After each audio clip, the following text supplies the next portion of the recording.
ورفعنا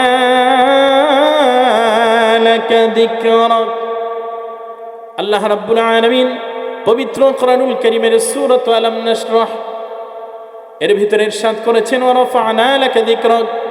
হাবিব আমার, দোস্ত আমার মুহাম্মদ সাল্লাল্লাহু আলাইহি ওয়াসাল্লাম, আমি আপনার সম্মান মর্যাদাকে বুলন্দ করেছি। বলুন না সুবহানাল্লাহ।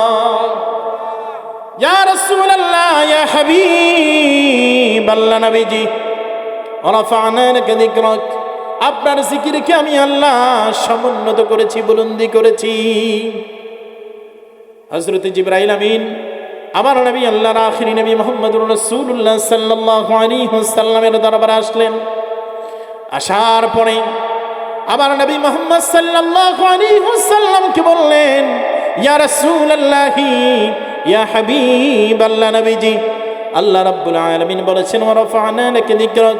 হাবিব আমার, দোস্ত আমার মুহাম্মদ সাল্লাল্লাহু আলাইহি সাল্লাম, আপনার জিকিরকে আমি আল্লাহ সমুন্নত করেছি, বুলন্দ করেছি। বলুন না সুবহানাল্লাহ।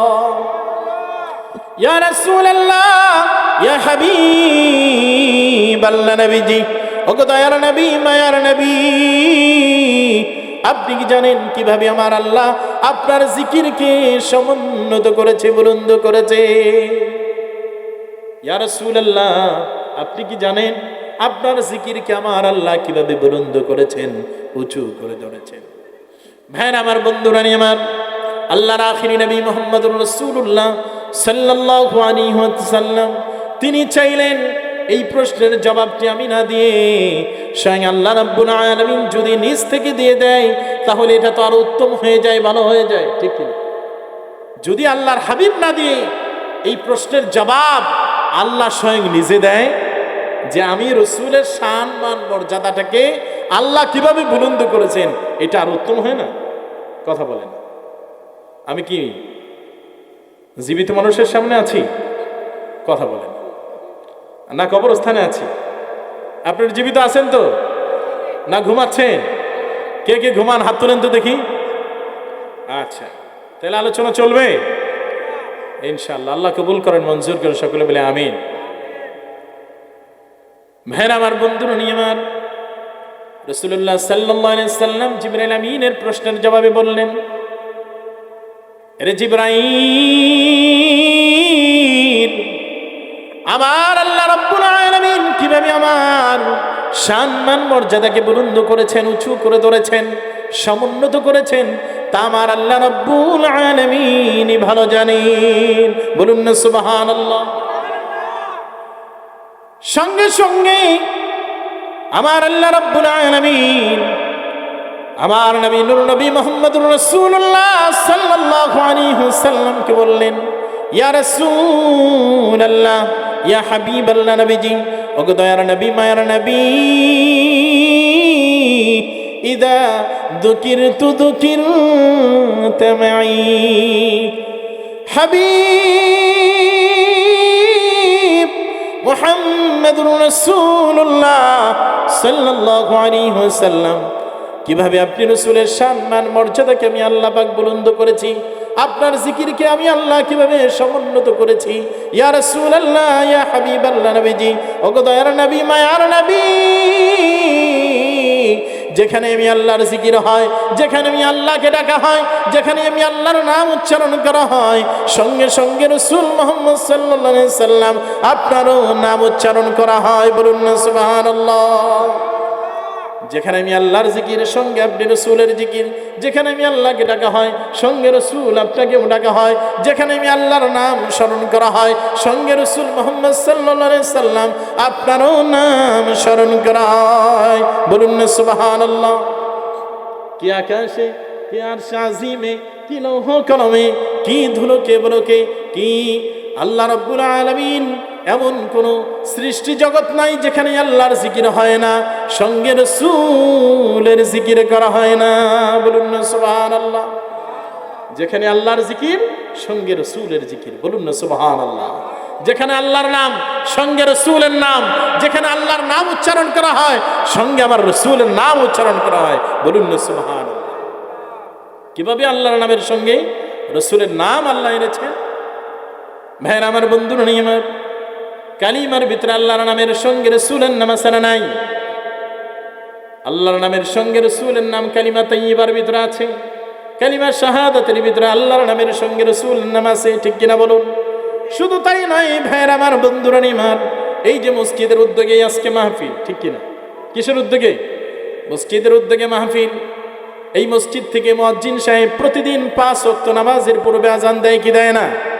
কথা বলেন সবাই, আজান দেয় কি দেয় না? প্রতিদিন 5 ওয়াক্ত নামাজের পূর্বে মুয়াজ্জিন সাহেব মসজিদ থেকে আজান দেয়। কি আজান দেয়? আজানের মধ্যে বলে আশহাদু আল্লা ইলাহা ইল্লাল্লাহ, ঠিক কিনা বলুন?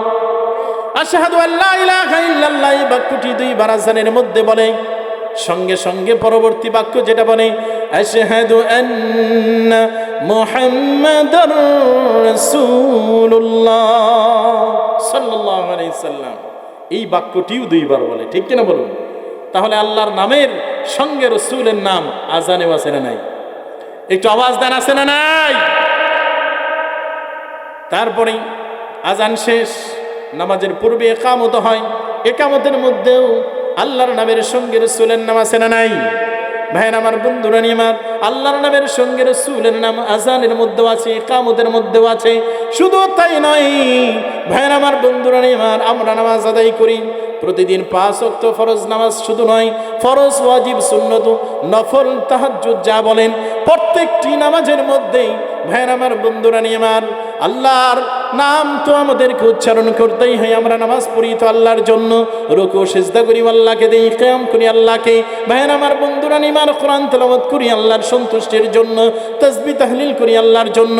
ভাইয়ের আমার, বন্ধুরা আমার, কিন্তু আমার নবী মুহাম্মদুর রাসূলুল্লাহ সাল্লাল্লাহু আলাইহি ওয়াসাল্লামকে সেই নামাজের ভিতরে যদি সালাম দেওয়া না হয়, তাহলে কি আমার আপনার নামাজ আল্লাহর দরবারে কবুল হবে? নামাজ হবে? নামাজ হবে না। কেন হবে না? নামাজের মধ্যে আল্লাহর হাবিব মুহাম্মদ সাল্লাল্লাহু আলাইহি সাল্লামকে সালাম দেওয়া আল্লাহ পাক ওয়াজিব করেছেন, ঠিক কিনা বলুন? নামাজের ভিতরে রাসূলকে সালাম দেওয়া কি ওয়াজিব? কথা বলেন, রাসূলকে সালাম দেওয়া ওয়াজিব। মাসালা হচ্ছে যে নামাজের ভিতরে কোনো ওয়াজিব ইচ্ছাকৃতভাবে ছেড়ে দেওয়ার কোনো সুযোগ নাই। ছেড়ে দিলে নামাজ হবে না, পুনরায় আবার পড়তে হবে। বুঝতে পেরেছেন ভাইরা আমার? আরেকটা মাসালা হচ্ছে, নামাজে তো দূরের কথা, নামাজের মধ্যে কাউকে সালামও দেওয়া যাবে না, সালামের জবাবও দেওয়া যাবে না। কেন দেওয়া যাবে না? নামাজের ভিতরে কাউকে সালাম দিলে এবং নামাজের ভিতরে সালামের জবাবও দিলে নামাজ ভঙ্গ হয়ে যাবে, ঠিক কিনা? নামাজ ভঙ্গের যে 19টি কারণ আছে, সেটার মধ্যে এই 2টি কারণ, যে নামাজের ভিতরে কাউকে সালামও দেওয়া যাবে না, সালামের জবাবও দেওয়া যাবে না। তাহলে রাসূলকে সালাম দিতে হবে। তাহলে বিষয়টা কেমন হলো? আপনি মাসালাই শিখলেন যে নামাজের ভিতরে কাউকে সালাম দেওয়া যাবে না, তাহলে নামাজ ভঙ্গ হবে। আবার সেই ইমাম, হুজুর, মাওলানা, মুফতি, তারা এবার বলতেছে রাসূলকে সালাম দিতে হবে। তাহলে বিষয়টা কেমন হলো না? কথা বলেন। তাহলে এর মানে বোঝা যায় সালাম নামাজের ভিতরে আমাকে আপনাকে দেওয়া যাবে না, আমার আপনার মতো সাধারণ মানুষকে সালাম দেওয়া যাবে না। কিন্তু আমার রাসূল, আল্লাহর আখিরি নবী মুহাম্মদুর রাসূলুল্লাহ সাল্লাল্লাহু আলাইহি সাল্লাম তো সাধারণ নয়।